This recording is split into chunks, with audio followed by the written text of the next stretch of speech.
जोशीमठ धंस रहा है, दरारें कर्णप्रयाग तक पहुंच चुकी है और बद्रीनाथ धाम के रास्ते बंद होने के संकेत नजर आने लगे हैं।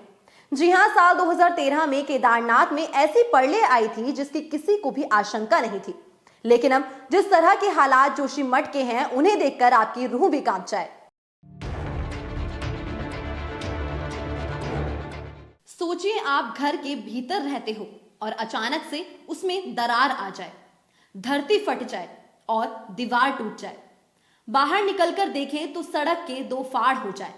जी हां, कुछ ऐसी ही स्थिति में है उत्तराखंड के गढ़वाल मंडल में चमोली जिले के भीतर मौजूद जोशीमठ, जो 7वीं से 11वीं सदी के बीच कत्यूरी वंश के अधीन रहा। एक समय पर उन्होंने यहां अपनी राजधानी भी बनाई।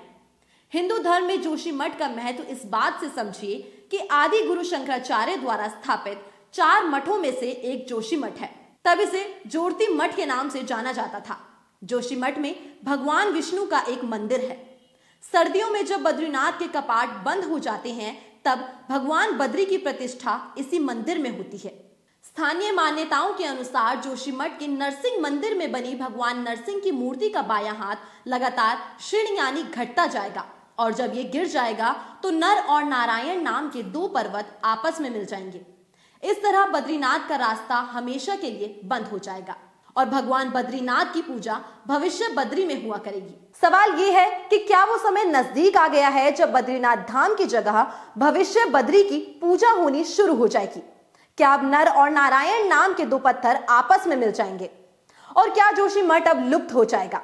ऐसे बहुत से सवाल हैं जो लोगों के जहन में कौंध रहे हैं। लेकिन जोशीमठ के बाद अब कर्णप्रयाग में भी आई दरारों ने चिंता को और बढ़ा दिया है। जोशीमठ के बाद अब कर्णप्रयाग की बहुगुणा नगर, सीएमपी बैंड और सब्जी मंडी के ऊपरी भाग में रहने वाले 50 से अधिक परिवार भी दहशत में हैं। यहाँ मकानों की दीवारों और चौक के आंगन में दरारें आ गई हैं। दरअसल जानकारी के मुताबिक यहाँ तेज बारिश के बाद जमीन धंसने लगी, लेकिन अभी तक इसका निवारण न होने से लोग परेशान हैं।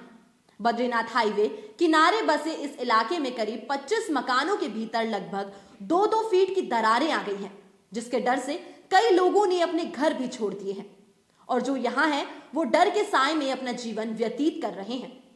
पिछले काफी समय से प्रशासन और आपदा प्रबंधन की ओर से कोई खास इंतजाम इन लोगों के लिए नहीं किए गए, जबकि अब जोशीमठ के बाद इस ओर भी ध्यान खींचने लगा है। दरारें आ क्यों रही हैं? लोगों को घर क्यों छोड़ने पड़ रहे हैं? कारण क्या है? इन सवालों के जवाब में कहीं ना कहीं इंसानी लालच भी सामने आता है, जैसे जोशीमठ के नीचे से टनल का निकलना इत्यादि भी इसमें शामिल है। स्थानीय लोगों द्वारा माना जा रहा है कि पुरखों के समृद्ध इतिहास से छेड़छाड़ का नतीजा आम जनता को भुगतना पड़ रहा है। लेकिन सिर्फ यही कारण नहीं है, इसमें इंसानी लालच भी छुपा हुआ है। जैसे जोशीमठ की पहाड़ी के नीचे से सुरंग निकाली जा रही है और इस सुरंग के निर्माण कार्य के दौरान कुछ विस्फोट किए गए थे। इसके अलावा हैलांग विष्णुप्रयाग बाईपास की खुदाई को भी लगभग 550 घरों में दरारें और अभी तक लगभग 100 घरों से बेघर हो चुके लोगों और कई होटल और मकानों पर चले बुलडोजर का जिम्मेदार माना जा रहा है। हालांकि सरकार अलर्ट मोड पर है और कई इंतजाम यहाँ के लोगों के लिए किए गए हैं, लेकिन जिस तरह के हालात इस वक्त जोशीमठ के हैं, उसके पीछे भी कहीं ना कहीं सरकार की लापरवाही के ही संकेत दिखाई देते हैं। इसरो की एक रिपोर्ट के मुताबिक जोशीमठ की जमीन पहले से लगभग 5.4 सेंटीमीटर नीचे धंस गई है और सैटेलाइट की तस्वीरों के अनुसार अब जोशीमठ क्षेत्र सिकुड़ रहा है। लेकिन अब इसका अंजाम क्या होगा?